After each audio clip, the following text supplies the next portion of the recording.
Alhamdulillah, alhamdulillahilladzi anzala al-Qur'ana fi Ramadan hudan lin-nasi wa bayyinatin minal huda wal furqan. Asyhadu an la ilaha illallah wahdahu la syarika lah wa asyhadu anna Muhammadan 'abduhu wa rasuluhu la nabiyya wa rasul ba'da, amma ba'd. Yang pertama-tama marilah kita panjatkan puji syukur kita terhadap Ilahi Rabbi, yang manakala Allah telah memberikan kita beribu-ribu nikmat, bermacam-macam nikmat, yaitu nikmat iman, nikmat Islam, dan nikmat sehat wal afiat, sehingga kita masih berkumpul di masjid yang mulia ini, yang insyaallah diberkahi Allah Subhanahu wa taala. Amin amin ya rabbal alamin. Salawat serta salam tak lupa kita junjungkan kepada Nabi besar kita, Nabi akhir zaman, Nabi penutup para Nabi. Siapa lagi kalau bukan Nabi Muhammad sallallahu alaihi wasallam, yang telah membawa umatnya dari zaman kegelapan hingga zaman terang benderang seperti saat ini. Hari ini saya di sini, kami ingin menyampaikan sedikit beberapa maklumat, dan yang bertugas sebagai penceramah sekaligus imam tarawih pada malam ini Al-Ustaz Ghazali, dan yang akan membawakan ceramah yang bertema hal-hal yang membatalkan puasa. Dan yang bertugas sebagai Bilal pada malam ini Al-Ustaz Budi Ma'ruf. Dan kami ingin menyampaikan juga berterima kasih kepada jamaah dari Jalan Darah 3 yang telah memberikan takjil berbuka puasa pada hari ini, dan yang bertugas sebagai pemberian takjil pada esok hari dari jamaah Darah 2. Dan kami ingin juga menyampaikan kepada Bapak dan Ibu sekalian untuk mengajak anak putra dan putrinya untuk mengikuti pesantren kilat Ramadan yang akan dilaksanakan di Masjid Al-Muhajirin pada tanggal 16 April tahun 2022. Mungkin itu saja yang saya bisa sampaikan. Billahi taufiq wal hidayah wa ridha wal inayah. Nun wal qalami wa ma yasturun. Assalamualaikum warahmatullahi wabarakatuh. Kepada Ustaz kami persilakan.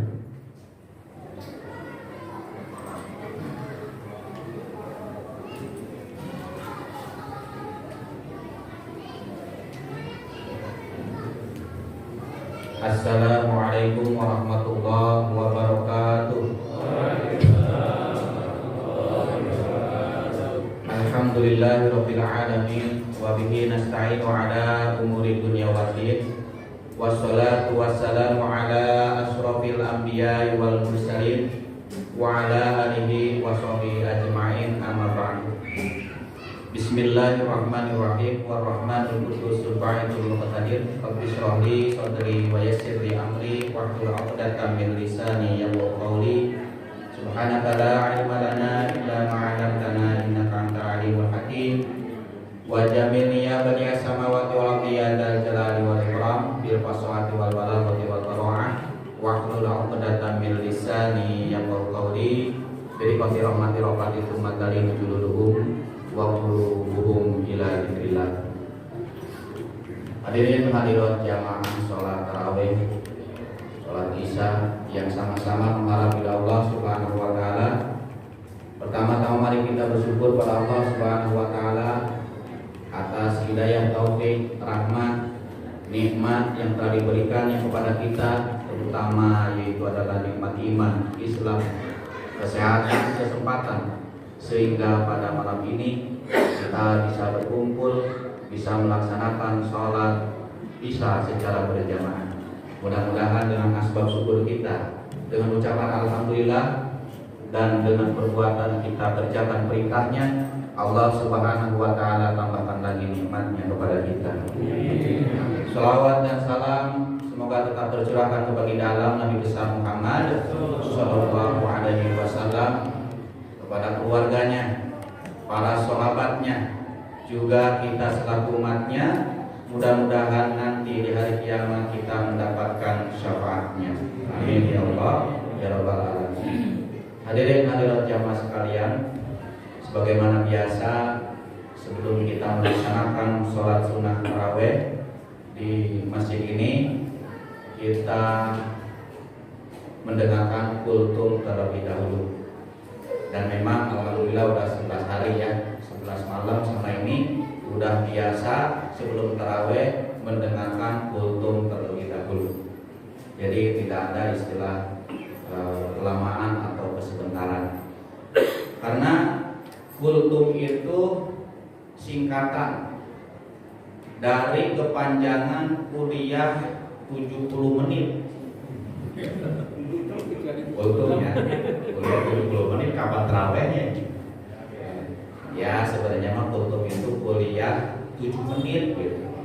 Cuma kalau 7 menit mukadimah doang, jadi kesebentaran. Kalau begitu menurut saya kultum itu kuliah terserah antum gitulah ya. Jadi terserah saya berarti ya. Jadi mau panjang mau pendek, jangan ada yang batuk. Jadi pura-pura batuk ya. Nah, jadi mau panjang mau pendek, yang enggak gatal lehernya jangan pura-pura batuk, jangan ada yang bunyi apalagi piring tang ting tung. Hadirin jamaah sekalian, kebetulan untuk tema malam ini yang diberikan kepada saya dan akan saya sampaikan yaitu adalah hal-hal yang membatalkan puasa. Sebenarnya ini bab fikih Pak, harusnya ngaji ini, ngaji malam Senin ya dosa ya. Kalau fikih mah begitu, bukan adanya di kultum, ya biar profesional lah ustaznya gitu, nggak kampungan aman begitu, ikutin aja lah ya. Jadi perkara-perkara yang membatalkan puasa, nah, sebenarnya udah tahu semua, cuman kalau ada yang lupa, insya Allah bisa ingat. Yang ingat semakin ingat, dan insya Allah mudah-mudahan bisa mengamalkannya.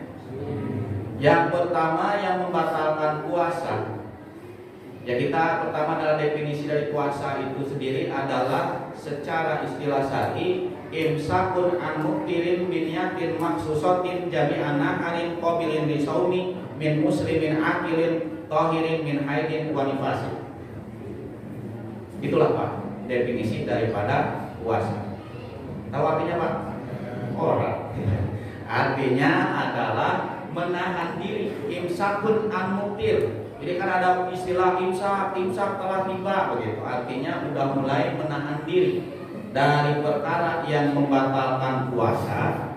Ada lagi yaitu dari perkara yang membatalkan pahala puasa. Jami'an hari, semua hari, artinya min tulu'il fajri ila ghurubi syamsi, mulai terbitnya fajar yaitu waktu subuh sampai terbenam matahari alias maghrib. Biniatin maksusatin, dengan niat yang tertentu, min muslimin akilin, dari orang Islam yang berakal, yang suci dari haid dan nifas, tentunya dari kalangan wanita. Jadi jamaah sekalian, dari definisi tadi bahwa puasa itu adalah menahan diri dari yang membatalkan puasa. Apa itu yang membatalkan puasa? Yang pertama yaitu ikman atau ayam atau pingsan. Dan pingsan ini membatalkan puasa ketika pingsannya itu seharian. Habis sahur pingsan gitu Pak, sadar-sadar maghrib udah aja nawai itu Allah malah kasumtu gitu. Sadar-sadar pas maghrib gimana? Gak sah puasanya. Berarti bagaimana? Nanti kodok gitu kalau pingsan. Tapi kalau pingsannya sejam, nggak seharian atau setengah hari begitu, biasa lihat duit gocengan gitu di dompetnya. Ini satu koper, lihat duit satu koper buat dia pingsan begitu. Pingsan, ya dikompres pakai duit dia juga itu yang merah. Sadar akhirnya dari puasa nggak batal karena pingsannya sebentar. Gitu. Nah itu kalau pingsan itu kalau seharian membatalkan puasa. Bagaimana kalau tidur? Habis sahur tidur, itu tadi sama. Bangun-bangun habis maghrib atau udah azan maghrib, enak bener ini orang. Ya. Pas azan maghrib baru bangun, langsung malah kasumtu, ya kan? Langsung buka. Bagaimana sah puasanya? Sah. Pertanyaannya itu johor asar kemana? Berarti nggak sholat. Sholatnya di mana? Di alam ruh itu, ya. Maka sholatnya itu haram. Dia meninggalkan sholatnya dosa, tapi puasanya sah. Tidur seharian, puasanya sah. Cuma puasa seperti ini adalah puasa orang yang latihan mati, Pak. Ya tidur mulu, ya, tidur latihan mati itu namanya ya. Tapi lebih bagus lah daripada kita main ke pinggir jalan atau ke warung atau kemana, ujung-ujungnya bergibah, ya, mendingan tidur. Mendingan tidur lebih baik daripada kita ngobrol, ya, yang mana ngobrolnya itu gibah. Menceritakan keburukan orang lain. Kalau zaman sekarang apa, Pak? Pemerintah yang kita gibahin, hati-hati. Gibah itu li'annahu mubitun lil ajri, melebur daripada pahala puasa. Hati-hati, Pak. Kalau ada yang ngajak orang ngobrol tentang pemerintah, tentang ini itu, ya, bilang aja ntar habis maghrib. Habis maghrib aja, karena lagi puasa terbatal. Ya, kalau bisa mah jangan habis maghrib juga, begitu ya. Karena apa? Fa'inkana fihi ma taqul faqad tabta. Maka jika benar apa yang kamu bicarakan itu adalah, maka kamu telah bergibah. Meskipun yang kita bicarakan benar, enggak bohong, gibah. Fa'ilam yakun ma fihi, fa'ilam yakun fihi ma taqul faqad habata. Maka jika apa yang kamu bicarakan itu tidak benar, maka kamu telah berbuat bohong, telah berbuat dusta, fitnah. Dua-duanya gibah dan fitnah itu adalah dosa besar. Ya, dosa.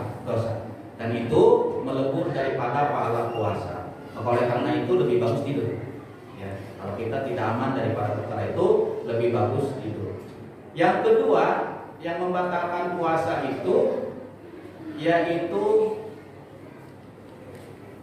keluar air mani, inzalun mubasyarat, yaitu berusaha mengeluarkan air mani, berarti sengaja. Mubasyaron dengan bersentuhan kulit, garis bawahi dengan bersentuhan kulit. Walau biadi, meskipun bersentuhan kulitnya dengan tangan sendiri. Ya, ada kita dielus-elus dengan tangan kita nih, dalam buruk onani, bahasa kerennya begitu. Akhirnya sampai muntah itu adek kita, begitu, batal puasa. Karena berusaha memuntahkan adek kita, alias yang di antara pusar dan lutut. Ya, berusaha mengeluarkan itu, maka itu batal puasanya ketika keluar air mani tersebut. Yang kedua, contohnya walau bi halilatihi, biyadi halilati, meskipun dengan tangan istrinya. Kalau di luar puasa halal, Pak. Adek kita dimainin sama istri kita sampai muntah, halal. Karena istri kita dari ujung rambut sampai ujung kuku halal. Bahkan tangannya pun halal. Gitu. Bersentuhan kulit dengan tangan istri kita sampai muntah, keluar air mani, batal puasa. Tapi kalau di malam hari halal dan enggak haram. Kemudian pertanyaannya, karena yang membatalkan puasa berusaha mengeluarkan air mani itu sebab bersentuhan, bagaimana kalau mimpi basah, bukan mimpi diguyur ya, tapi mimpi bangun, pas bangun celana kita, kain kita basah, dilihat ada ciri-ciri yang mencurigakan begitu.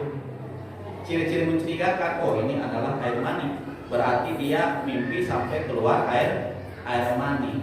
Bagaimana puasanya? Tidak batal, karena keluarnya tidak ada bersentuhan kulit ataupun disengaja. Dalam keadaan kondisi puasa dia, kondisi lagi hadas besar, buru-buru mandi hadas besar, dan sah puasanya meskipun dia dalam keadaan hadas besar, sebab hadas besar atau suci badan kita itu bukan syarat sahnya puasa. Cuman ya kalau mau sholat mandi dulu, Pak. Mandi dulu, kemudian wudu dan sholat. Lalu yang ketiga yaitu ridah murtad. Yang keempat, jima atau bersenggama. Dengan syarat bersenggamanya amilun alimun muhtarun. Satu, sengaja. Kedua, dia tahu hukumnya. Ketiga, kehendak sendiri. Bagaimana kalau sebaliknya nggak disengaja, lupa begitu? Walau takaroro nahul jima, meskipun berulang-ulang itu bersenggama. Itu puasa Ramadan tanggal 2 mentang-mentang pengantin baru sampai 3 kali itu berjima sama istri di siang hari, batal nggak? Nggak batal. Kalau dia tidak sengaja alias lupa. Tapi lupa itu benar kali lupanya. 3 kali lagi. Pas udah 3 kali baru ingat, waktu ini bulan suci Ramadan siang hari, batal nggak? Nggak batal. Apapun kalau lupa nggak batal. Cuman jangan lupa-lupain Pak, jangan lupa-lupain. Ya. Bahkan makan pun kalau lupa tidak membatalkan puasa. Ya, cuman ketika ingat hentikan, berhenti, lanjutkan lagi puasanya. Asal kita mohon kepada Allah, kalau ya Allah, kalau Engkau memberikan lupa pada saya, berikanlah ingatnya setelah minum. Repot Pak kalau dikasih ingat belum minum gitu. Udah makan, waduh, lagi puasa tapi belum minum, padahal udah ada seperti Fanta Coca-Cola di depan. Repot ya. Yang mendingan nggak makan, minum saja daripada makan tapi nggak minum. Jadi mohon.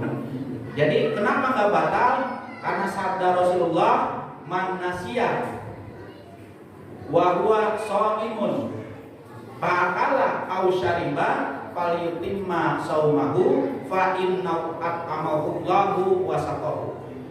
Barang siapa yang dia lupa, dia sedang puasa, dia makan sampai 3 bakul misalkan, atau 3 piring misalkan, minum Coca-Cola, Sprite, Fanta misalkan, dia lupa, ingat falyutimma saumahu, sempurnakan saja puasanya, karena itu Allah memberi makan sama minum kepada dia. Rezeki Pak, saya seumur hidup belum pernah tapi ngalamin begini ya, lupa gitu.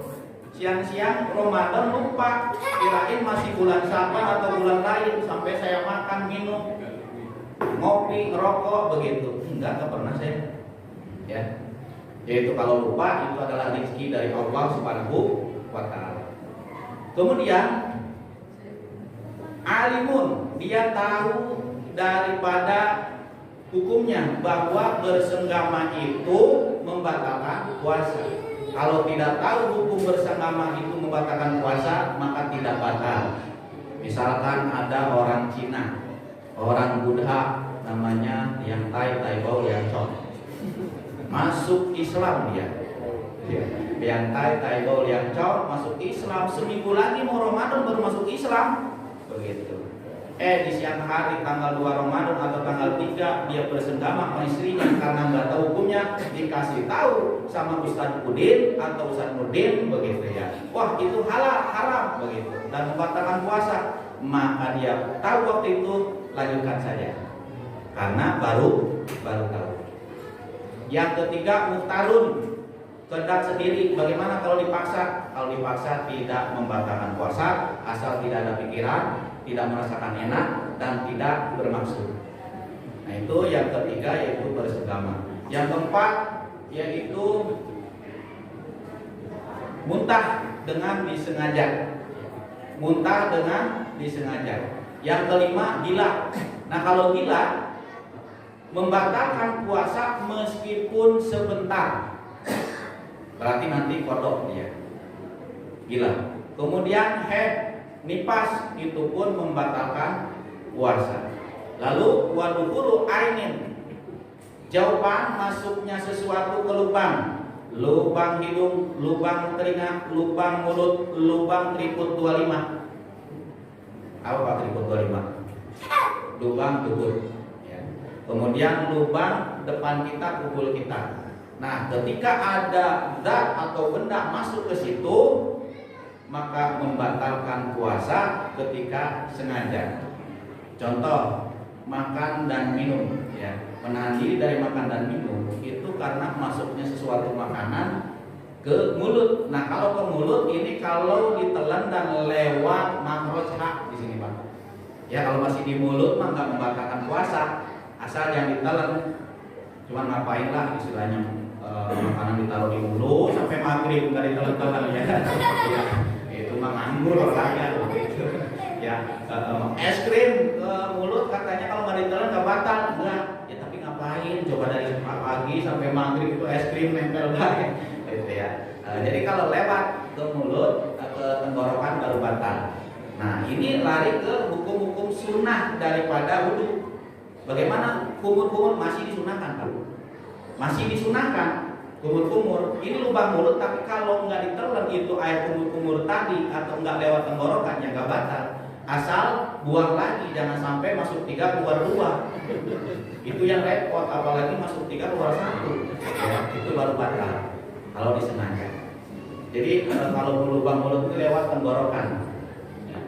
Dan lubang telinga, kalau udah ujungnya masuk benda apapun batal puasa. Jadi jangan ngorek kuping dulu Pak. Ya, jangan ngorek kuping dulu. Hidung, lubang hidung kalau sudah di janur atau pangkalnya di sini Pak. Ya kalau sudah di pangkal seperti air ya, istinsaknya mubalaghah itu membatalkan. Sehingga ketika udah sampai sini itu perih gitu batalkan. Nah, ada kabar bagusnya. Ya kalau gini doang mah ya nggak sampai ujung nggak batal. Ya kabar bagus bagi yang suka ngupil, silakan aja ngupil nggak batal. Ya kita asal jangan sampai ke ujung tadi. Itu masuk sesuatu ke lubang. Nah kemudian inilah perkara-perkara yang membatalkan daripada puasa. Ya. Lalu ada lagi perkara-perkara yang membatalkan daripada pahala puasa, yaitu yang pertama hidik, bohong, yang kedua gibah, yaitu dikruka ahoka bima yakra, membicarakan kejelekan orang lain, yang ketiga musyatamah, menghina, mencaci. Sebagian di dalam kitab Fathul Muin disebutkan 3 itu bohong. Hati bohong Pak. Ya. Ketika kita puasa jangan sampai berbohong, di annahu mubitun lil ajri, itu melebur daripada pahala puasa. Kemudian yang kedua gibah. Hati-hati gibah yang menceritakan kejelekan orang lain. Tadi itu meskipun benar, yaitu gibah namanya membatalkan daripada pahala puasa. Ya kata Nabi rubba shaimin laisa lahu min siyamihi illa dhamma. Banyak sekali orang yang berpuasa tetapi dia tidak mendapatkan pahalanya melainkan haus saja. Di riwayat lain illal ju'a, kecuali lapar. Maka di hadis lain malam yada qaula zur wal amala bihi wal jahla falaisa lillahi hajatun fi ayyada ta'amahu wa syarabahu. Siapa orang yang dia tidak bisa meninggalkan perkataan dusta, perbuatan dusta, kebodohan, maka Allah tidak peduli, tidak butuh kepada puasanya. Dia meninggalkan makan, dia meninggalkan puasa, tujuan puasa, tetapi dia tidak bisa menjaga mulutnya, menjaga perkataan dusta, maka Allah enggak peduli alias tidak akan memberi pahala puasa tersebut. Jadi puasa itu intinya adalah menahan diri dari segala sesuatu yang membatalkan puasa dan yang membatalkan pahala puasa, sehingga puasa kita itu adalah mengajak anggota tubuh kita semua berpuasa. Mata kita berpuasa dari penglihatan yang dilarang oleh Allah. Telinga kita juga seperti itu, mulut kita juga seperti itu, kedua tangan, kedua kaki, semuanya diajak berpuasa. Hadirin Allah SWT, yang terakhir kabar gembira dari Rasulullah SAW bahwa insya Allah bapak-bapak yang ada di Masjid Muhajirin ini adalah suami-suaminya bidadari. Ibu-ibu jangan cemburu ya. Ini soalnya ada hadis kata Rasul, innal jannata tuzakhrifu li Ramadan. Sesungguhnya surga berhias menyambut bulan suci Ramadan. Min ru'usil hal ila haulin qabil, dari mulai hari awal tahun sampai tahun berikutnya itu surga berhias. Lalu habatin rihu min tahtil arsi ila fawqil jannah, angin bertiup dari bawah aras sampai ke atas bukit-bukit surga. Akhirnya angin itu berhembus menerpa para bidadari yang ada di surga. Maka bidadari tadi merasa aneh, angin apa ini? Dikabarkan ini angin yaitu menandakan bulan suci Ramadan telah tiba. Maka para bidadari berdoa, Ya Rabbi ij'al lana min ibadika azwajan tuqirru bihim ayununa wa tuqirru bina ayunuhum. Ya Allah, jadikanlah dari hamba-hambamu buat kami azwajan suami. Lupa. Jadi bidadari ini berdoa agar hamba-hamba Allah yang beribadah di bulan suci Ramadan, yang berpuasa di bulan suci Ramadan, supaya dijadikan suaminya para bidadari hurul ain yang cantik jelita. Ini bidadari Pak, kalau dibandingkan pelayan bidadari sama paling cantiknya wanita di dunia, itu wanita di dunia nggak ada sepupu-sepupunya acan dengan bidadari yang tukang sapu di sana, pelayannya. Jadi masih cantik pelayannya bidadari dibandingkan paling cantiknya manusia di dunia. Nanti Allah Subhanahu wa taala, yang terakhir kita berdoa pada Allah Subhanahu wa taala, mudah-mudahan Allah Subhanahu wa taala berikan kekuatan kepada kita, mudah-mudahan Allah Subhanahu wa taala menerima amal ibadah kita, menerima puasa kita, menerima ibadah malam kita, dan mudah-mudahan Allah Subhanahu wa taala berikan kesehatan kepada kita, Allah bimbing anak kita menjadi anak yang soleh-soleha. Yang terakhir mohon pada Allah, mudah-mudahan nanti di hari akhir atau di ajal kita Allah cabut ruh kita dalam keadaan husnul